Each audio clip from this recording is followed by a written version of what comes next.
Hi, I'm Rita Wilkins, also known as the Downsizing Designer. So, if you're like many other baby boomers right now, you might have been looking around your house and wondering, where did all of this stuff come from anyway?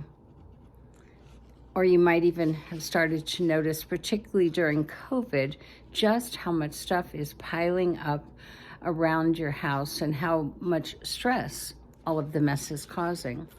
Or you might realize that you have so much stuff that you don't even have any idea where it is, or what's inside of those boxes in your basement and your attic and so forth.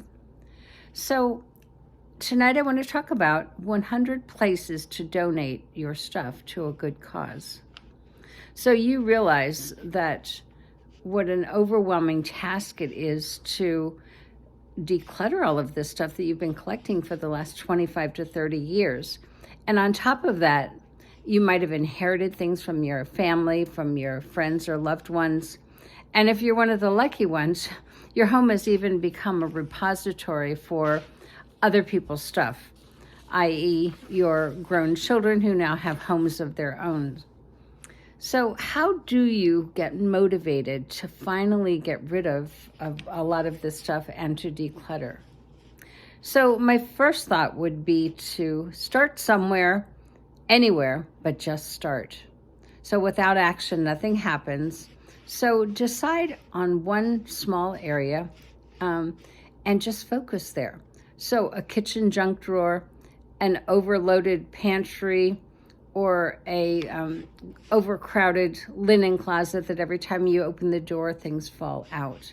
So set aside 15 minutes today to get yourself started. And you might even discover that once you start, you go way past your 15 minutes because you kind of see the progress and then you get motivated. So it's one drawer, one closet, or one shelf at a time. So another way to get motivated is to set a goal and a timeline, both short and long-term goals. So you might say that 1 year from now, I want to have my house completely clutter-free, or 1 year from now, I want to downsize, and of course, I have to get rid of some of this stuff. Or it might be short-term, so that by Friday, my master bedroom closet's going to be cleaned out. Or by the end of the month, all my closets are going to be cleaned out. So whatever your way of doing that, just set a timeline and set a goal. A third way to get motivated is to actually chart your progress. So celebrating small wins or big wins.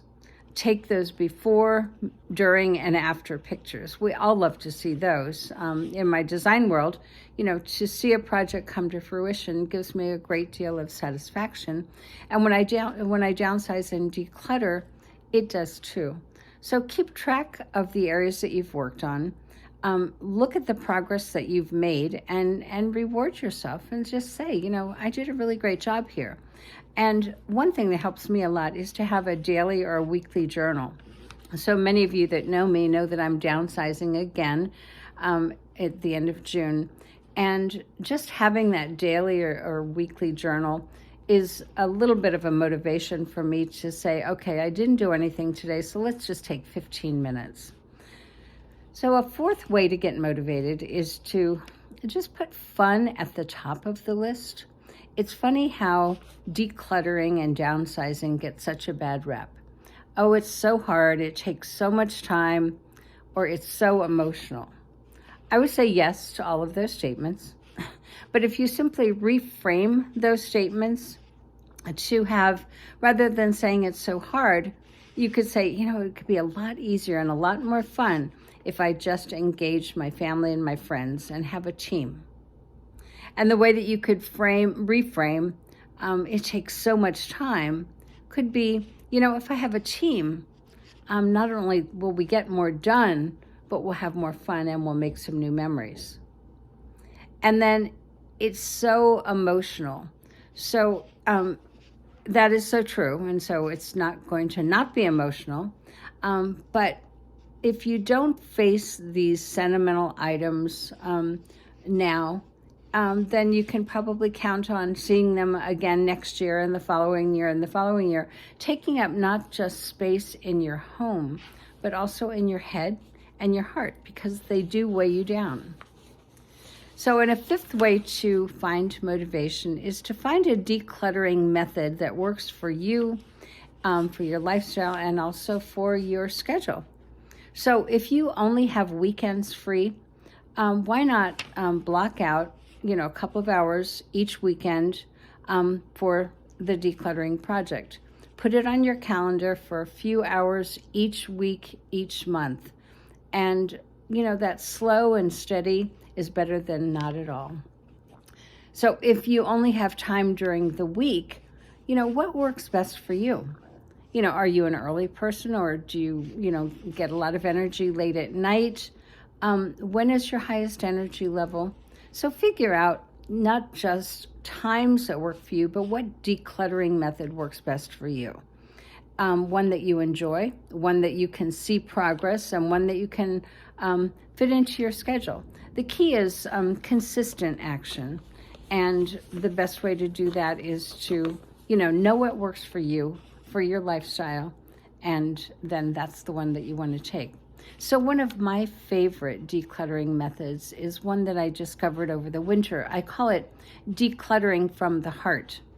So knowing that I would likely be moving sometime this summer, I realized how many women's coats, warm winter coats, sweaters, hats, gloves, that I had in my closet that were just not being used.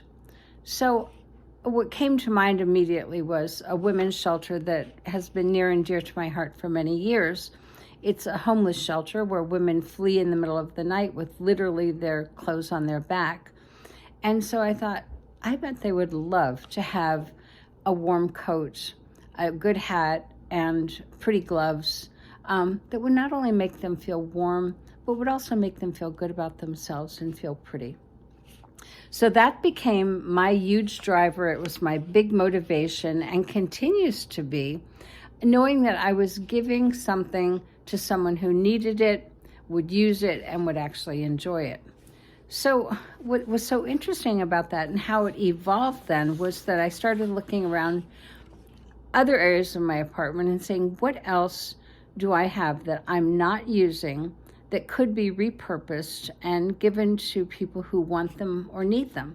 So I started looking at household items, pantry items that I had excess, shoes for sure, electronics, books, and all kinds of things. And as that list grew, I decided to do some research for places to donate these kind of items that would be given to a good cause that would help others. And the result is a new document that I've created. Here it is right here. It's actually hot off the press, and we don't even have it on our website yet. But it's called 100 Places to Donate Your Stuff to a Good Cause. So if you are interested in this, it'll be a week or two before I can get it up on the website. But if you are interested, you could just email me at ritawilkins@ritawilkins.com, and I will make sure, that you get one of the hot off the press copies. So one thing I will say, that if you want to repurpose your things, consider giving something a new life by giving it to someone who needs it, wants it, and will use it. And if you're wondering where to get rid of your stuff, look at my list, the 100 places to give your stuff. And you can email me at ritawilkins@ritawilkins.com, and I will be glad to share a copy with you. Thanks.